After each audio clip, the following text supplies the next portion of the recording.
big up, everybody. It's your boy, Mark, an MUFC fan, and you know what it is, guys. Smash those likes and subscribe. It's your transfer update, and it's Monday. And guess what? Everyone's talking about it. Ollie Watkins, a new target for Manchester United if Rasmus Højlund was supposed to leave. Of course, we will refer to the fact that Rasmus Højlund recent statements of about 3 weeks ago would be putting the player stating that he has a contract that leads till 2030. He has no reason to go anywhere. But if we can say anything, is that the club is prepared to force some players out of the door, the likes of Marcus Rashford. We will be talking about that. Anthony as well, dropping his wages to move on to Betis. Another interesting topic. Also, other players as well in the club who may not suit the system, the likes of Garnacho, United setting a £45 million price to get the player out of the club. Guys, is this good move? Is it good business? Of course, we can only tell after the transfer window, after the players and signings have been secured, and we see this team and what they are capable of. Of course, the manager needs a rebuild in the attack. Most importantly, heavy stories and heavy reports are keep linking Man United to Victor Gyokeres, despite rumors of Ollie Watkins, who has 3 more years left on his contract. And while the player has scored 75 goals in the last 5 years for Aston Villa, including getting double figures in the last 3 seasons, I would say it's not a player that we should be trying to sign because there's possibilities that at 29 years old, he will be 30 soon. People were saying, what about Bruno? Well, what about Ollie Watkins? Now, he is a good player, but for me, if he is going to be a backup striker to the likes of Gyokeres, Højlund moves on, I can see it, I can feel it, and I can accept that. But do you trust this club? Do you trust Ineos? After what we have seen in the last transfer window, to go in and sign two strikers in this January window, albeit spending somewhere in the region of 120 to 140 million for both strikers. As we know, £64 million is possibly a situation where we would be signing Victor Gyokeres. There are rumors that Sporting are trying to push this deal through after what has happened between the player and the senior management, including what the sporting director has said and the CEO, that the player can and will be allowed to leave the club. But leaving the club when players like Cunha and these guys were sold for £62 million, they don't really think that's a profitable situation for Sporting Lisbon. They would expect the player to leave somewhere closer to the region of £70 million or €80 million.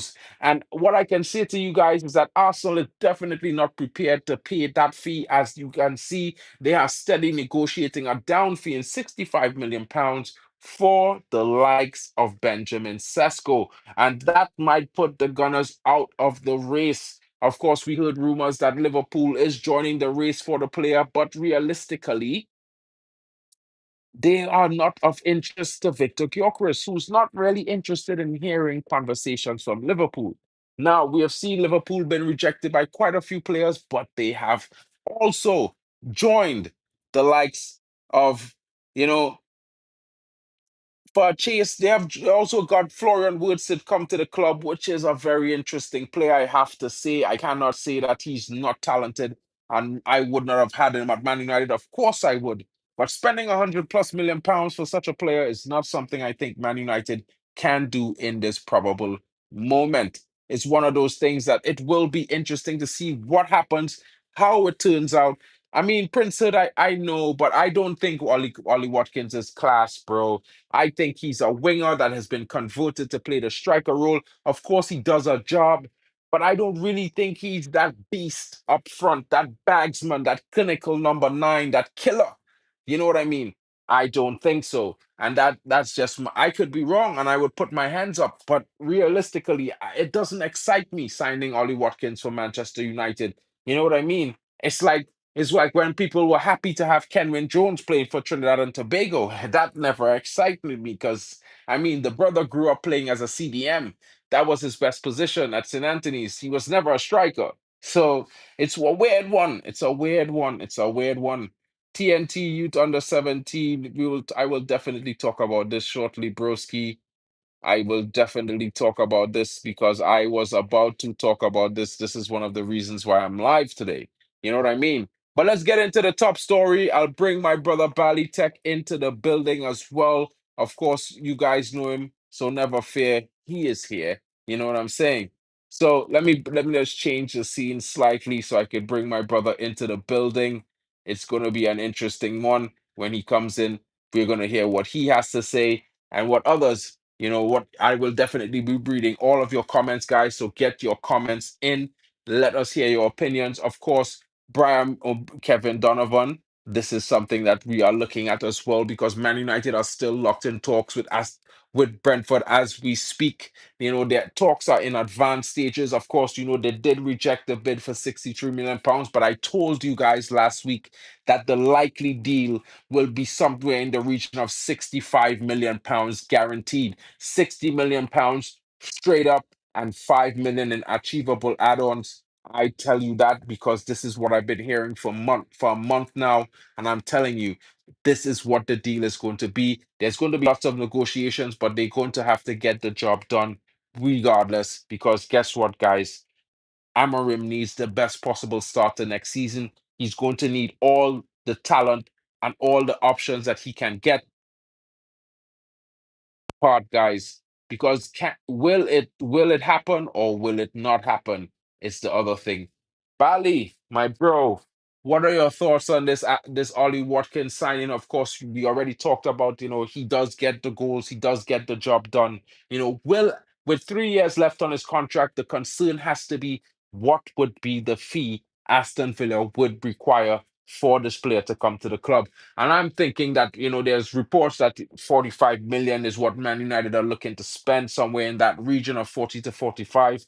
But I'm thinking Aston Villa is going to definitely be asking for somewhere in the region of 60 to 65 million pounds. As you can see, we've signed a player like Cunha. We are trying to get Bremo for this sort of price.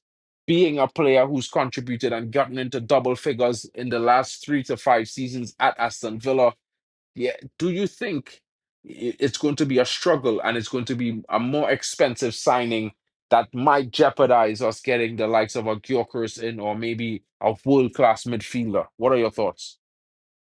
I think if we do spend that type of money on a Watkins, then we can rule out the signing of Gyokeres, the signing of Ekatike, the signing of Victor Osimhen. We can. I'm not exactly sure if we should rule out the signing of a midfielder because we could still get a midfielder on loan. We could still do all types of other creative things to get a midfielder, or maybe we still got the money to get the midfielder. And Man United is just pretending how they have in the past with the whole we haven't got money, and then all of a sudden they find something in the back of the couch. So I wouldn't be surprised if that is the case, in because there has been rumours that we're gonna get another 3, 4 signings after the Gyokeres signing if we're able to land him. So I just don't think. Just think it will be a big mistake to spend the Gyokeres money on a Watkins. Now, let's in the world that we sell, like let's say Rasmus as an example, and then we buy Gyokeres and we buy Watkins, and Watkins is a backup. I'm not mad at that. Or if they buy Ekatike and we sell Rasmus and then we buy Watkins, I'm equally not mad at that either because we've got one experienced lad, we've got one youngster who's going to be a very top level striker probably within the next 1 to 2 years. So I'm not mad at that because at the time in which we could have got Isak, we probably looked at him as though he wasn't shit, he wasn't any good, and then couple years into his Newcastle career, now there's talks of £200 million to go to Liverpool. So we're all arguing about his price tag, but let's say we sign him for 60, 65 million, say. Yeah. If he's going to be worth 200 million in the next 3, 4 seasons, why not? Why not? If Real Madrid or someone like that is stupid enough to come in and say, yes, Man United, we like this guy, we want to pay 200 million, get rid of him. Like obviously, like you don't want to see these guys go, but it's 200 million. Like, do you get Exactly. what I mean? So I'm not mad at that either. So at the end of the day, we've just got to build the best team we can build. And I think there is a certain level of attachment that people do have to players. But you have to understand, yeah, Man United have lost bigger and badder players than some of the players that we have nowadays. We've seen the likes 100. of Rooney, Eric Cantona, Van Nistelrooy, like Andy Cole, Dwight York. We've seen Ollie Solskjaer. We've seen Roy Keane. We've seen Yap Stam. We've seen Shamichael. CR7, Gabriel We've seen Heinze. Ronaldo. Yeah, we've seen some top, top, top players leave this club. So I think we should just chill and relax. Um, if let's say the likes of Alejandro Garnacho go or whatever, because at the end of the day, yeah, we've had better players than them leave this club, and we've moved forward. So I want to care about how we're moving forward in the future, because right now where we are as a club, it's not really a nice place to be. We're not really in the conversation for any of the big trophies. We're not in the conversation in terms of the big clubs right now. We're big club in name, but in terms of what the big clubs are going to be doing and challenge and what they're going to be challenging for, we're not really in that conversation. And I just want to get back to that conversation. And all the players that are holding us back, if possible, move them on so we can now start moving forward with players that want to play for us and players that are ready to fight for the badge, because we have players that don't like fighting for the badge. We have players that don't like fighting for the fans. We have players that are too concerned with their hairstyle and boosting their social media profile. We have True. players that are concerned with other things other than football. We have players that are overweight that have now had to trim down in order to start looking good, yeah, for the club. These are things like, if I'm a Man United player now, I'm getting in shape, I'm getting the best nutritionist, I'm getting my ducks in order. I'm trying to get the best training sessions lined up for extra training. If I'm failing at something, if I have a weakness in terms of my game, I'm trying to turn it into a strength. But no, that's not what these men want to do. These men want to feel like they've arrived. These men want to play rubbish week in, week out. And then they want to put up the social media post of, don't worry, guys, it was a bad day, but next week we'll be better. Fuck off. Fuck off. You man are I all mean, shit. And I've had enough of this like bullshit. Prince is saying here, Osimhen not coming and Gyokeres stingy and not really prem proof. And now, I don't really think he's another Nunez. I'll be honest and say that, you people might think Gyokeres not prem proven, but he is English league proven. Yeah, he was bagging all these goals in the championship. He was bagging goals in League One. I mean, of course, he didn't have a good stint in his first season in the Prem when he played at Burnley. I mean, Brighton. But guys, like Mo Salah flopped at Chelsea. Yeah. Other players have flopped, went to other leagues and come back and banged in the Prem. Right? I'll, I mean, Erling Haaland never scored 60 goals in a season in his career. First season in the Prem, 60 goals. So, I mean, I'm not trying to make it to hide Gyokeres in any way, yeah?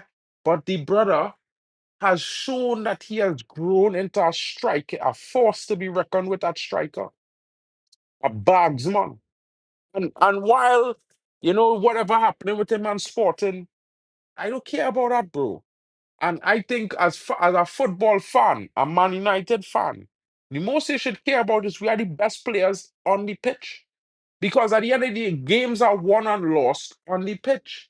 I think we spend so much time as fans, and maybe it's because the players have not been as good consistently or whatnot in general.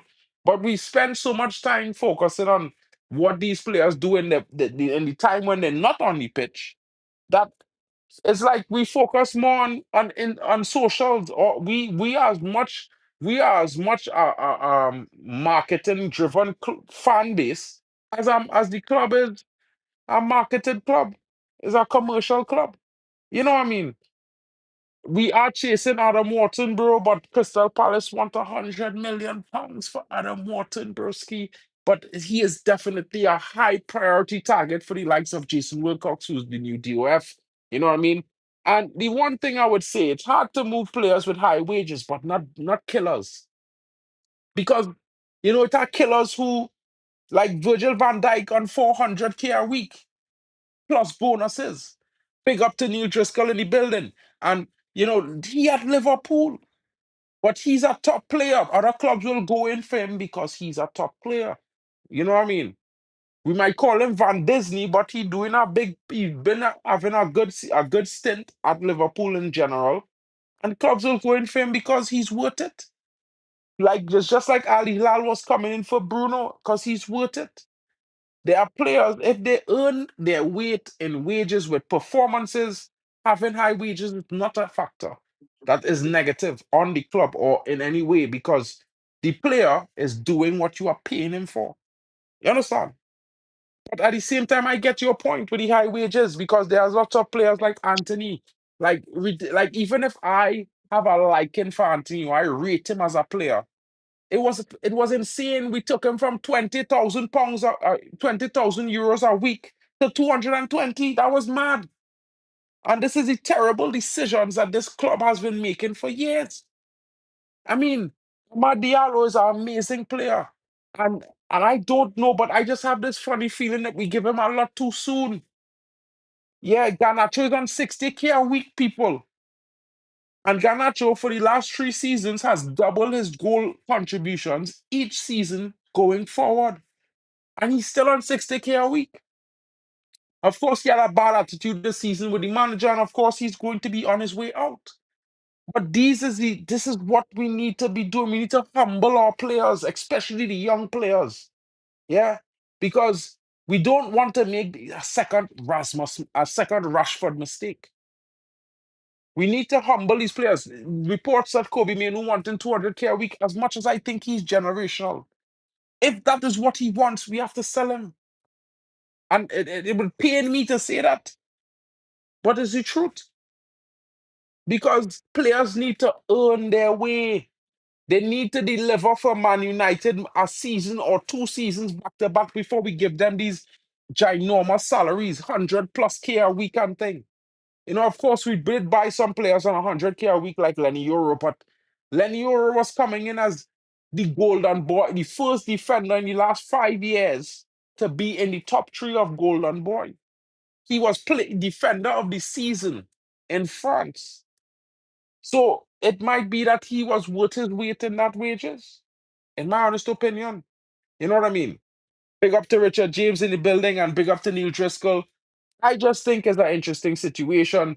But the way Man United are hopping and skipping on the run, it's a slightly random nature in some of the players that we are being linked to. I mean, to go from Victor Gyokeres and Osimhen and considering Mateta all the way to go to Ollie Watkins it's a weird one. Yeah.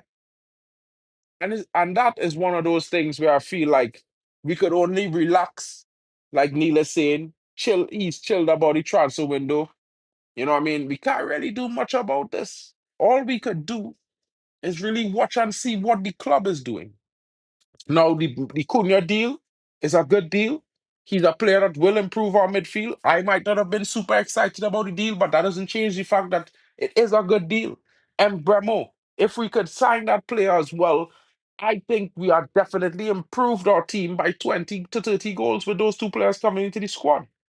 And I'm really, really hoping for Amarim that we land Victor Gyokeres because God knows, guys, the season that we had last season, we definitely need a 180 turnaround. I don't expect us to challenge for top four next season, but I do expect us to be playing competitively against every single team we play and scoring goals. And for me, like when being linked to Ollie Watkins right now is a little bit underwhelming. When all somehow you all before you're hearing Gyokeres, Gyokeres, Gyokeres. Osimhen. You know what I mean? It's a little bit underwhelming, to be fair. So another thing I wanted to mention, I know it's not really about transfers, but it kind of involves transfers, and this is Johnny Evans. So I'll bring the quotes up for you guys. Interestingly enough, I wanted to talk about that as well as, let me talk about the Aston Villa situation before. Because duly noted, guys, that there's a lot of talk about Marcus Rashford in the last couple of weeks, his commitment to Barcelona, whatnot, his want to play there. But Aston Villa had a 40 million option to buy this player. Today, Aston Villa released a statement, and they were like, everyone at Aston Villa would like to thank each of the players for their efforts and commitment to the club, and we wish them all very best for the future. This does not hint in any way, shape, or form that Aston Villa, for me, is interested in signing Marcus Rashford for that 40 million pounds. It kind of seems that they're just, thank you for your services, and you know, we'll go our separate ways. Now, I mean, in my honest opinion, what does this mean for Marcus Rashford? Because, I would have said to me that, they dropped Ollie Watkins for Marcus Rashford. They gave Marcus Rashford their number 9 shirt, and I would think that, it would mean that they were trying to secure the player. He looked like he had a decent spell at them in their team, scoring a few goals in the Champions League and whatnot. But it's a weird one, people. It's a weird one. And I would argue that, this shows why, big wages for players who don't perform consistently makes no sense. This shows why we cannot be hyping our players too soon. Players need to be given a standard at Manchester United, and fans need to upkeep that standard. We need to hype players when they, for back-to-back seasons, they're in double figures for goals and assists, or they're one of the best defenders in the league for 2 seasons back-to-back as a young player, as a senior pro. And then we hype these players because somehow I feel like, when we hype these guys, they get gassed. They get gassed. I don't know what to say about it, guys. It's a weird situation, and I really don't like it. Big up to Richard James as well, bro. Big up to Neil Driscoll. If the players manager players if we get players the manager wants, we should get a European place, is what Neil Driscoll is thinking. What are your thoughts on Marcus Rashford and that statement from Neil Driscoll as well, Bali? Um, I agree with him on if we get the right players in, then the manager will be able to move forward and excel and do the things that he was brought to the club to do, and that's what I believe. However, Marcus Rashford, I believe he's told Villa in private that he won't be signing for them. I think they put on their best lap dancing outfit for Marcus Rashford when he signed for the club on loan by giving Watkins' number over to Rashford, and they did a lot of stripper pole work for him. But in the end, he turned down the private dance, and he's decided to go over to Barcelona.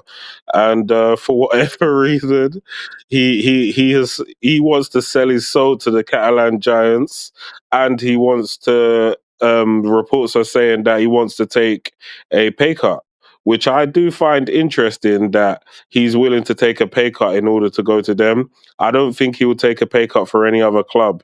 So if he is really set on going to Spain, let's facilitate a way for him to go to Spain. He's given us quite a few years of service, and he is on a high wage.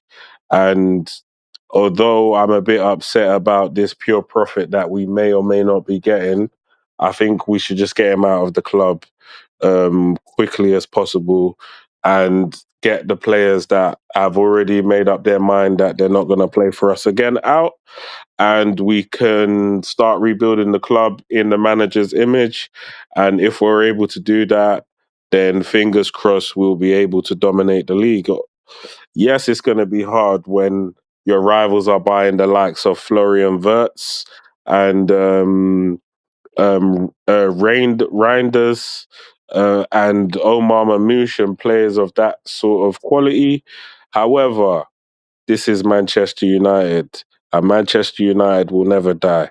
And we have got Mbeumo and Cunha. Hopefully we could get Gyokeres, and hopefully we could kickstart our own rebuild by buying some solid players. And maybe in the next 2 to 3 seasons, we could start pushing for the throne and be 100. English champions once again.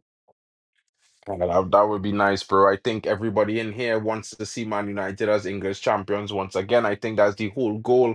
That's the reason for the channel. That's the reason for the vibes. We support this team with everything that we have. We give it everything. What I mean? Even when the club on fire, we burn in with the club. It's a weird one. What I mean? Man United fans is a different breed. Man United fans that support this club to the hill. There's no team in English football supported like Man United by their fan base. It's a ridiculous situation, and for us to be going through this for the last 15 years, is a testament to a love, a unconditional love that not really giving you the the hearty reply. In my honest opinion, especially in the last couple of seasons, it was a bit difficult. Last season for me was one of the most difficult ever as a fan. Everybody knows I was one of the most positive guys on the planet. And last season, my positivity was turned into optimism, into more pessimism than optimism. I'll be honest and say that. And it's just a testament of how far, we have fallen into disrepute, not just by the practices of the owners, but the board mismanaging the money that the owners gave them to spend. And this new ownership, this new percentage deal, this new structure, they came with such glorified words and glorified statements and this whole ideology of best in class, and they have not shown best in class. Yeah. So it's been a difficult season, and I would like the manager to get the best possible players to fit his system to give him the best possible chance to have a solid start. Now, United has never been a team that starts quick off the gate. Neil, I know you are one guy that could help me by confirming this because in my 30 something years of life, Man United is always a team that starts a little bit rocky, sometimes slowly, but we always build up into the season and finish extremely strong. It's like we start roaring like lions coming into December and we roar all the way to May. And now it's like we don't even have that energy no more. It's a whole yeah. In Deutsch, they say langweilig. In English, it means boring, but it's like a laziness to the team that they never really get going in some instances. They could never really find that rhythm and keep it going. But this is something needs to change along with the entire culture of the club. Of course, this is why you'll see players of the likes of Garnacho leaving. It's not because of quality, but because of attitude. And going out saying making that statement. Hopefully that this is true, bro, because I was talking to Bali Tech earlier, but that if Ollie Watkins is our target, we might as well go and sign Ivan Tony. And I don't really rate the guy, but I think he's more of a bagsman and number 9, a striker profile than Ollie Watkins, in my honest opinion. You know what I mean?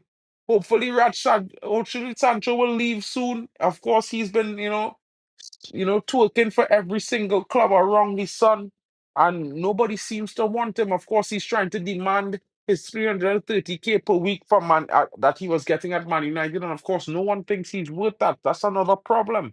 But what is not a problem, right, is the direction that Man United is taking with their youths. And I have to mention this because I know it's a transfer stream, but Johnny Evans retired and he had to endorse his retirement. He had to let the fans know. He had to let everybody know, the world know that he's retiring. But he's not retiring from Manchester United because he's now given a role as liaison to all loan young players to facilitate a situation where he will be, checking in on players, keeping tabs on these youngsters, giving them advice during loan spells and during situations to help them develop and get the most out of these loan spells so that it can benefit them all and propel them into positions where they can compete for the first team at Man United or become top players that go on to different clubs and be successful as well. And Johnny Evans being a player who's won it all and done it all at Manchester United, also being on 2 loans before making himself a mainstay in the team. I think he's one of the prime models or role models to say of a person or player that has been through these things and came out on top.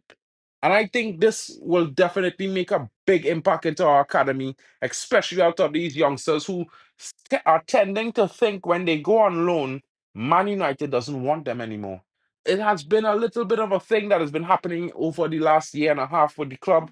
Quite a few players start thinking that when they go on loan, it spells the end for them at Man United. And in one other note, I would say that it would be good to have someone there that will give them the right guidance and advice. That will keep them from thinking these negative things and make them turn that negative into a positive. Like maybe this is my opportunity to go out, get more game time, develop myself, improve myself, and make myself a better finished article to come back and compete for a place in the Man United starting lineup or the first team. Now, how this is going to go, no one can predict. But what I would say to everyone is that having a person, a character like Johnny Evans, being that one who's going to be linking and interfacing with these youngsters, going through these changes and these pathways to the first team, whether it be through a loan or directly from the academy, I think this makes a definite impact in improving the culture at the club and definitely improving the way we develop our youngsters and bring them into the first team. I see Kevin Donovan is talking about, the links to Ivan Tony. Well, we talked about that earlier. You know what I mean, Bali. So it's one of those things where I wouldn't mind hearing that, to be honest, at this point, because I mean, I might not think that he's the most prolific striker in the world, but I definitely think he's proven and he will be a more of a force up front, in my honest opinion, than Ollie Watkins in this style of play that Manchester United are going to be playing under Ruben Amorim. Yeah, I mean, I prefer Ivan Tony to Watkins simply because he already had a relationship with Mbeumo before when he was at Brentford, and then obviously what Ivan Tony looked quite good and in his last few seasons at Brighton, and he was going to leave. And then he ended up going Saudi. He had an opportunity to go to, I think it was Arsenal, but I think the Saudi allure was what he opted for. He opted for the money, which players don't usually do. But I think it's more to do with the fact that he probably didn't play a lot of football while he was on his gambling ban. And he gambled and went to Saudi, and now he's not in the international setup anymore. They've excommunicated him because he's decided to play for money, and they've seen what he's like. He got banned for gambling, and now he's playing for money and kind of tossed off his career in his prime, in a way. Would I want to reprieve him? Sure. I'm open to give a man a second chance. I won't give a woman a second chance if she cheated. But if it's a man that's gonna come bang and play football for my club, why not? Like I'll give him a second chance.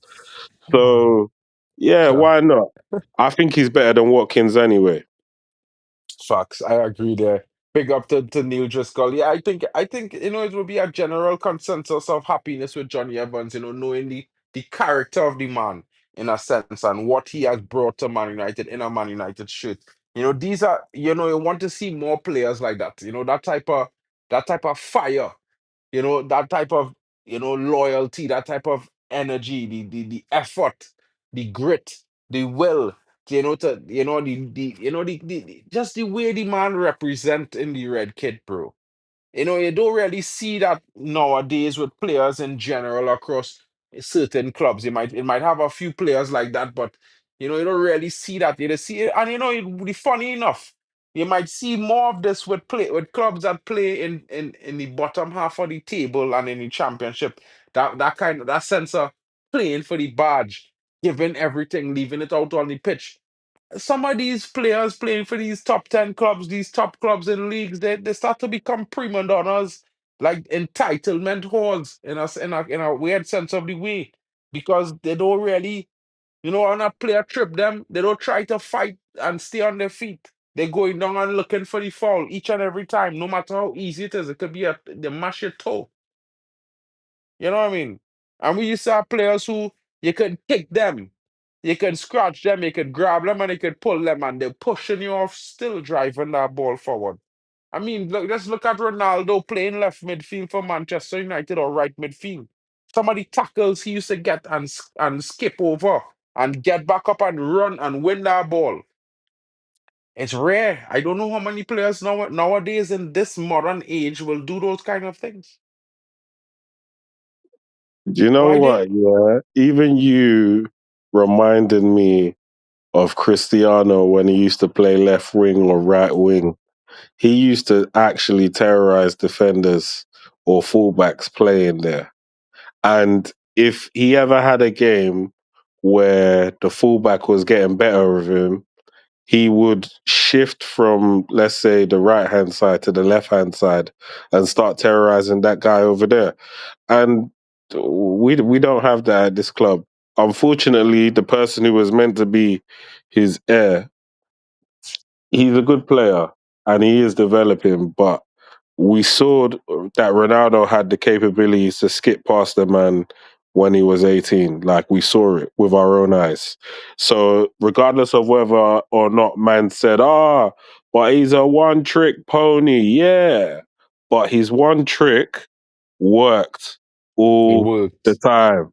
It worked all the time. It doesn't matter what you said, whether he's a one trick pony or not. If he wanted to beat a brother, he was going to beat him. Yeah, it's not like Ganacho where he does the same thing 100 times, but he never beats the brother. Like, don't get me wrong, he has his way of fashioning his chances, which I can definitely respect. But that one-on-one, that is where I think the sort of comparison tails off. Their Yeah. one-on-one ability is completely different. Ronaldo was Super Saiyan 1 million when it come to going past people. Goku in the flesh. 100%. You know what I mean? I mean, it's a wild one, Like, I mean, and guys like Neil, yourself, myself, other guys, we would be in that nostalgia. You know what I mean? We would be in that nostalgia of what we've seen at United, because we know the quality, we know the energy, we know the commitment of players that we had, and the level of caliber of those players at the same time. And when we look at some of these players we have, they're not even, some of them have the potential, but they're not even realizing that potential, but they want to demand the same respect as those players who used to give way more. Ah, it's a weird one. But we are in a rebuild, guys. Keep that in mind. You know what I mean? When I say that, because at the end of the day, we are rebuilding from the rebuild with Ten Hag. So it's going to take some time. Give Amarim the fate. As much as we might criticize Amarim on this channel, no manager is above criticism. But at the same time, we definitely are here to say we want to see Amarim with a squad that suits the way he wants to play. And, the belief that a club should sign players who they want and a manager should just coach. I could never believe that, because there's no club in the top four of any league that does that or operates in this fashion.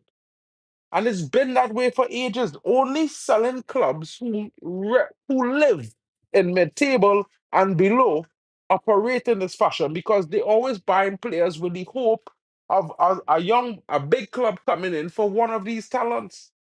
So it's never really buying a player to take the club forward. It's buying a player so a club could come and pay 100 mil. We are not that club, guys. We are Manchester United. And while it sounds amazing and it sounds, logical that the club would buy club signings, how could we truly expect a manager to be his best or do his best with players he didn't even want, who don't really suit or or aren't naturally capable of doing exactly what he wants? I could never see that. So I would say this to everyone watching. even though, nah, bro, I don't even think Doku as good as Garnacho, bro. I go and put that out there right now, Princeton. I think Garnacho is better than Doku. Yeah, it's not even a question for me that Garnacho better than Doku, bro. I think Doku What have that good are you subtle talking set. about? Man City, Doku? Yeah, What in terms of what though? What are we talking about? Dribbling? no, not dribbling. Maybe that's the only part where I think Doku really better than him in dribbling. But other than that, even Doku don't get himself in more one-on-one chances in positions to get be one-on-one with a keeper than Garnacho. So I think Garnacho definitely supersedes him as a player that penetrates and gets into the opportunity, the position that he could try to score or serve a teammate up, but he makes bad decisions. You know what I I mean, mean? I don't know if I don't know if I can say that he's better than him. I don't know. I don't think Garnacho is better than Doku. I don't think I could say that.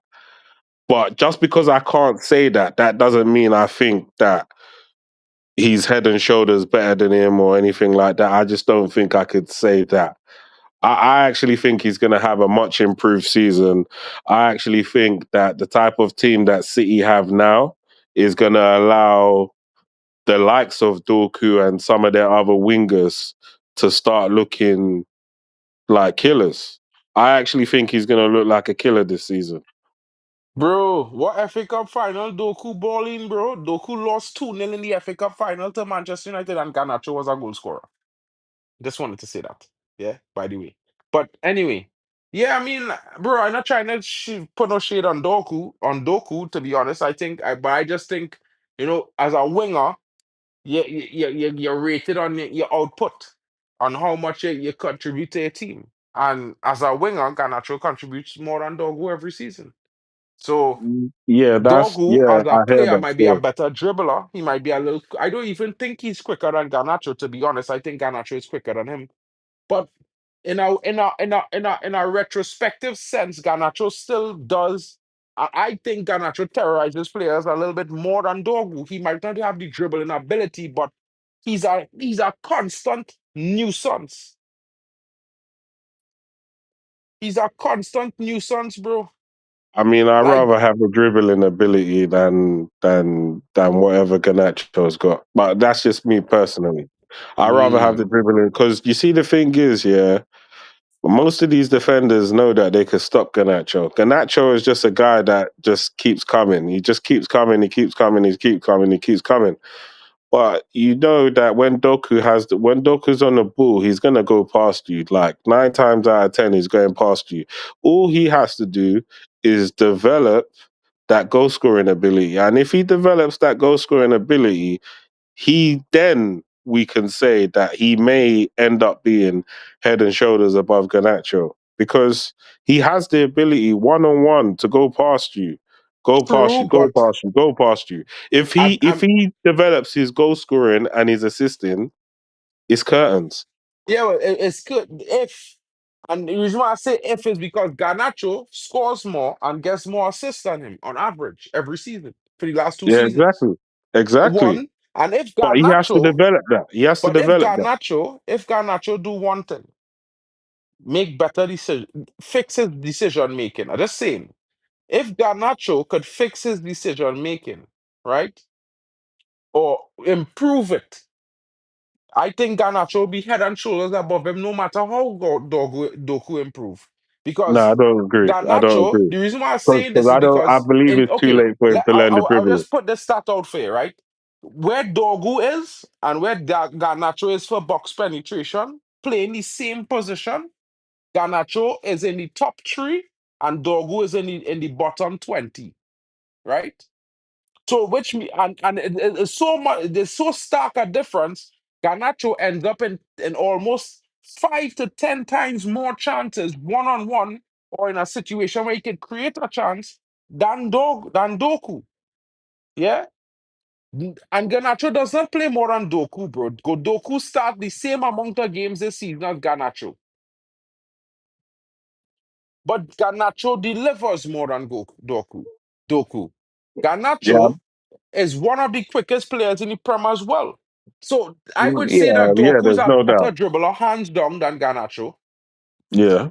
Garnacho has better end product, and this is with him making worse decisions than Doku. Doku. So imagine if his decision making improves, those missed chances that he had will turn into assists and goals. And he already outscoring and out assisting Doku for fun. So it's like Doku, in my opinion, he have a lot more to improve to be better than Garnacho.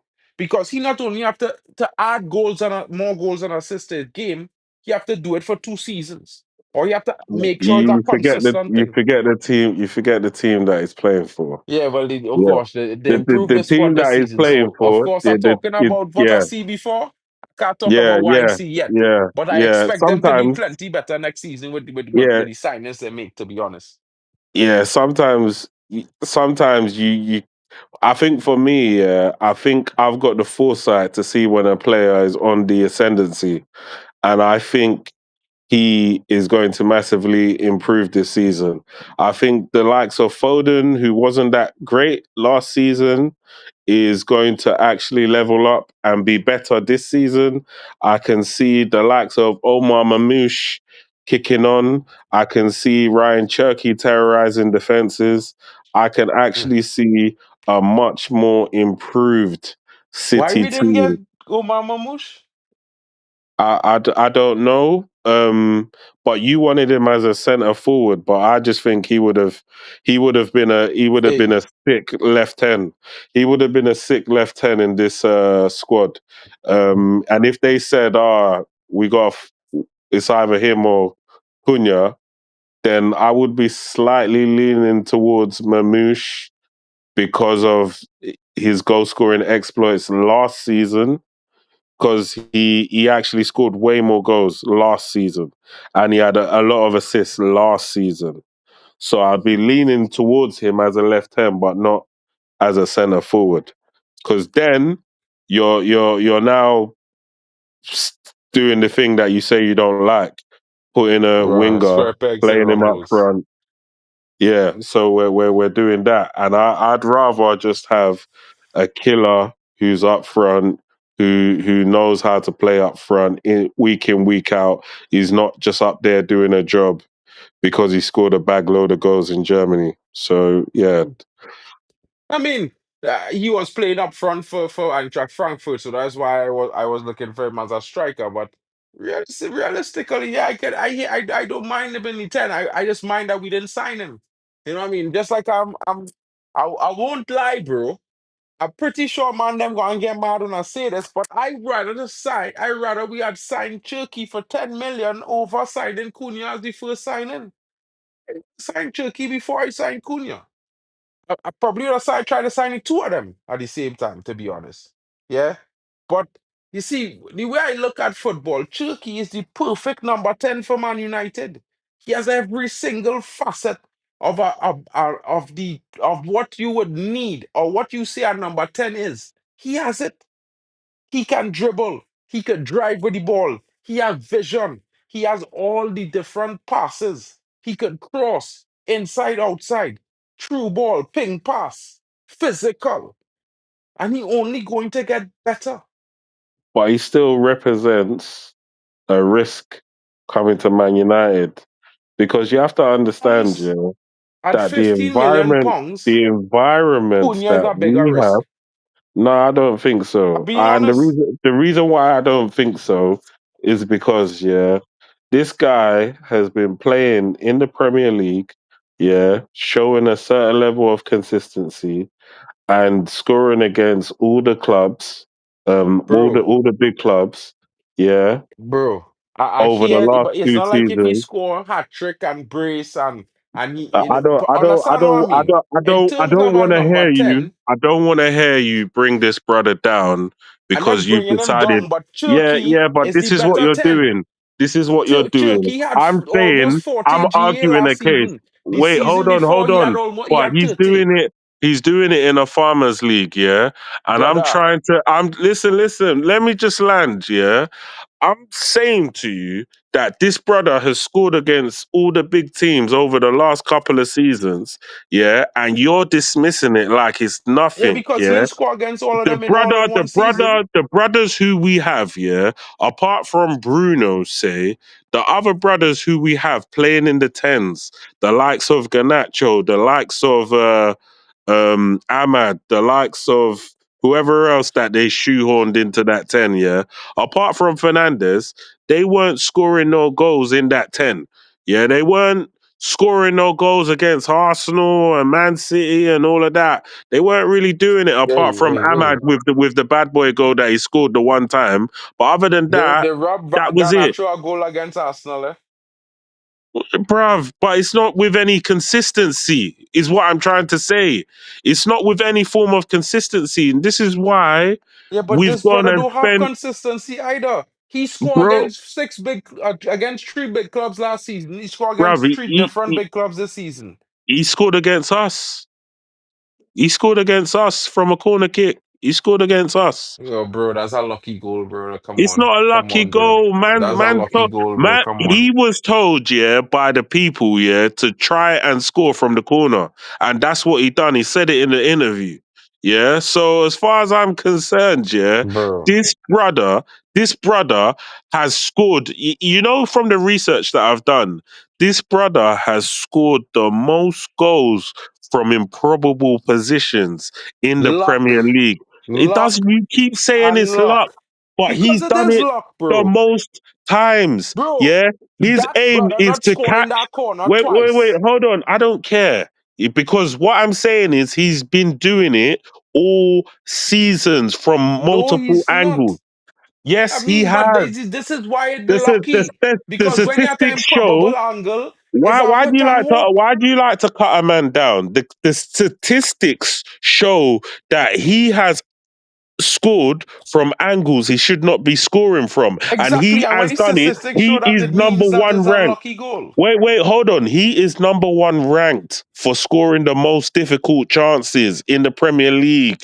He's number one. So whatever you want to say about him, yeah, he can score from anywhere. Yeah, compared to other players, he has got the knack from But we scoring from need a anywhere. creator, bro. We have a We problem with striker or Bro, the striker getting zero service. he also has the most highest through ball percentage. Yeah, we just need a striker. Yeah, that can run onto them through balls and finish the chances. Yeah, he was playing at Wolves in a team that don't have that certified gunman up front. Now, Bro. if we have a man that is capable of finishing off them through balls, then you're gonna actually see through balls to Embuemo, through balls to Gyokeres if should he sign. Yeah. I'm telling you now, yeah, you're underestimating his creation. I think he had more big chances created. He had Maybe. more big chances created than Bruno Fernandes. More big chances created than Bruno Fernandes, statistically speaking. Yeah. In where? So In the Prem so alone. in Not it, in all bro, comps. it doesn't matter. Yeah. He didn't play in all comps. He played at Wolves.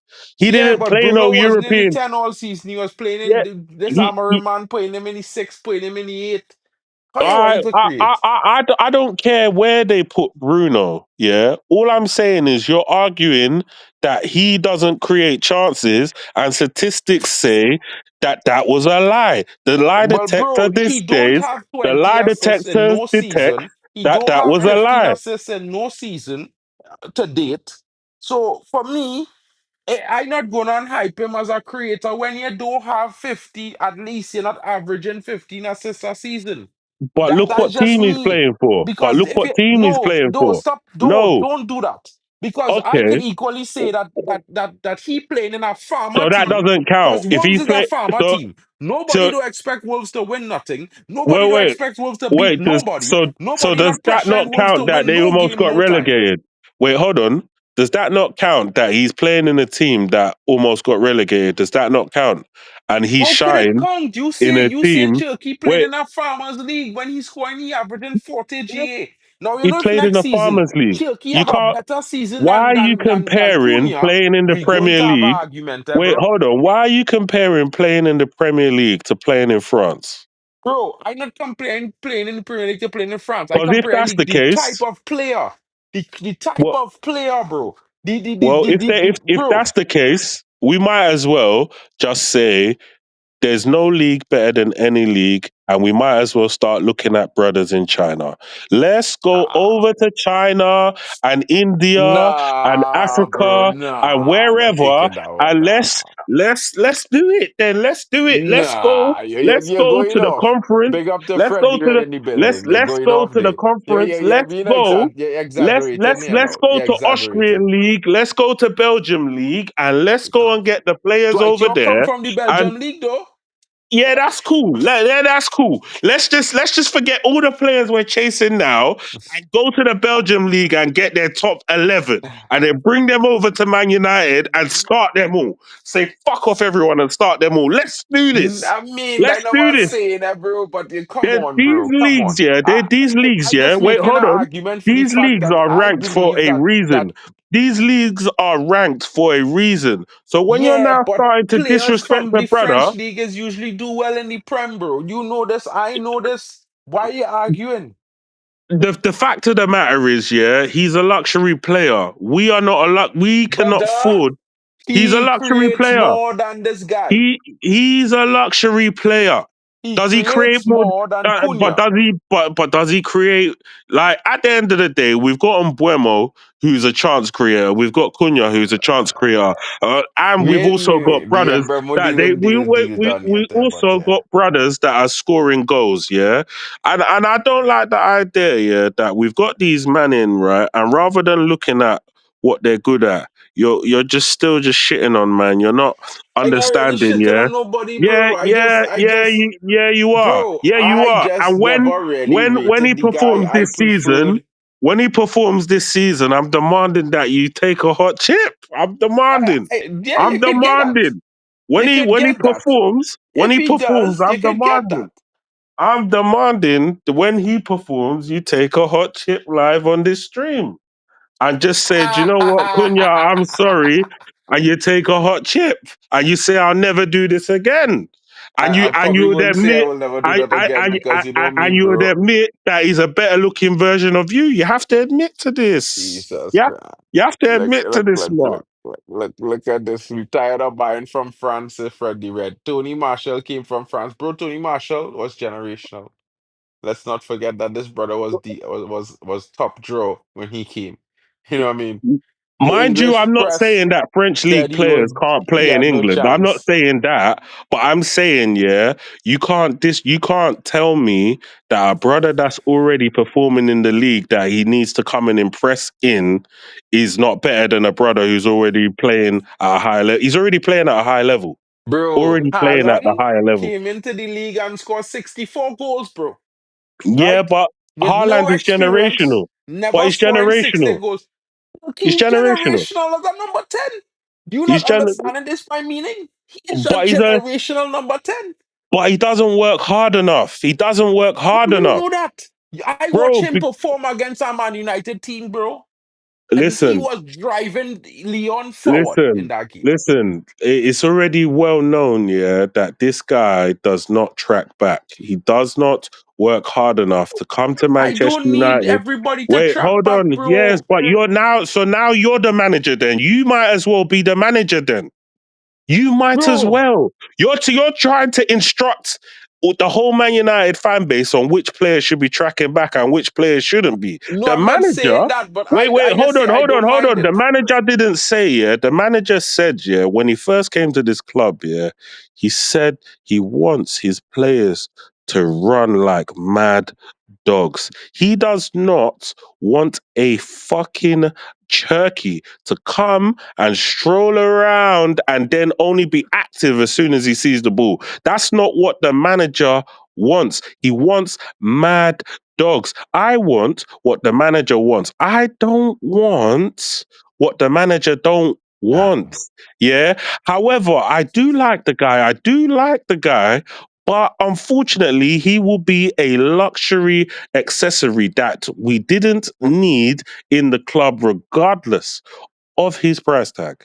And that is the bottom line. Because Tech said so. Finish.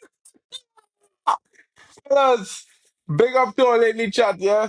It's a fun one today because you know what, yeah, we talked about the, I think the Ollie Watkins deal. I'm not saying that there's no legs behind that, guys. Come on, but what I would say to you guys is that Arsenal tried to sign this player for 70 million last season.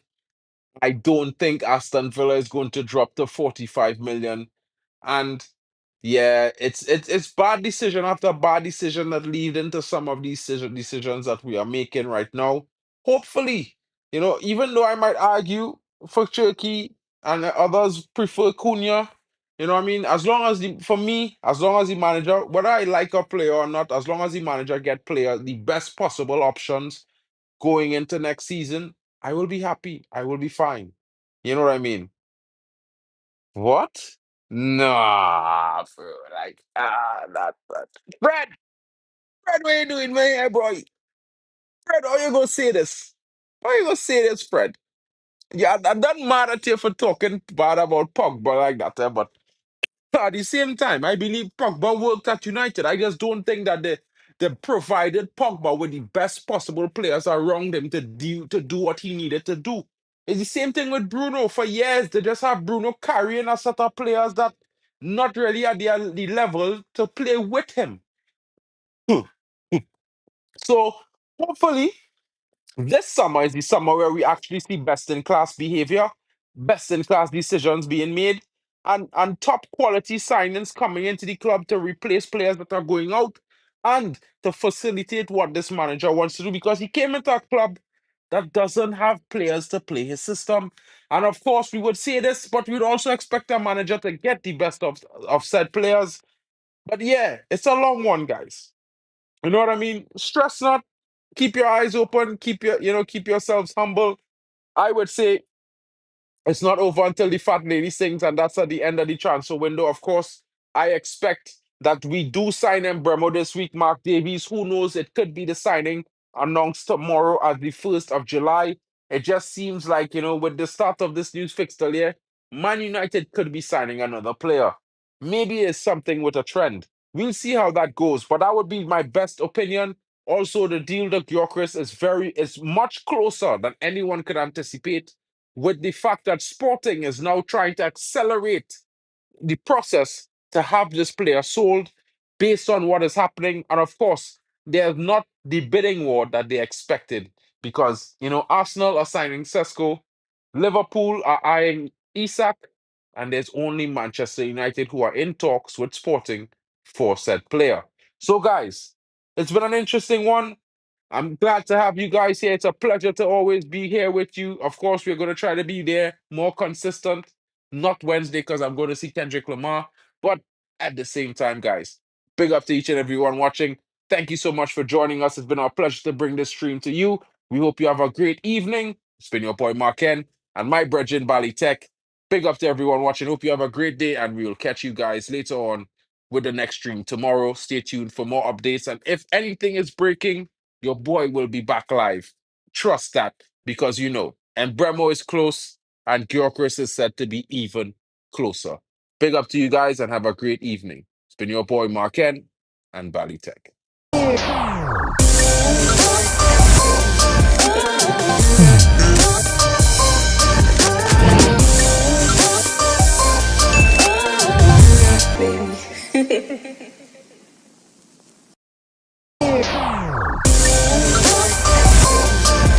Guys, Guys, I forgot to talk about something really important that my buddy mentioned in the chat.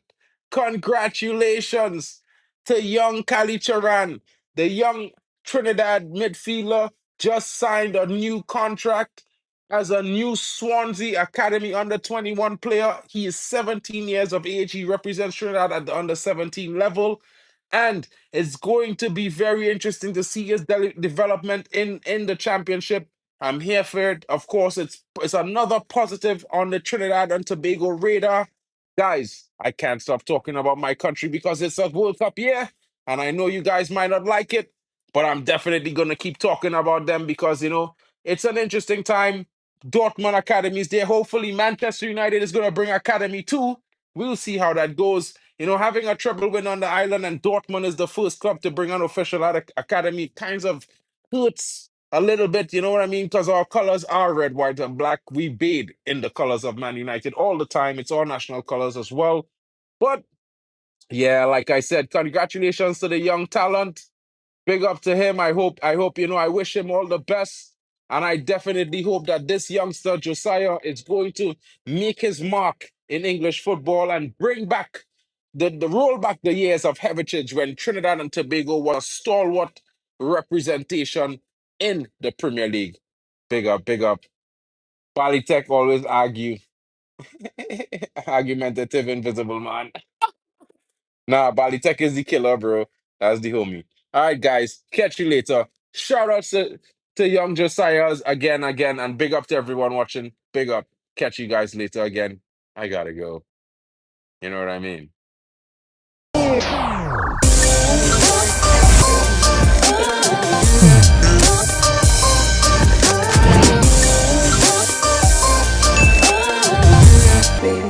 Baby.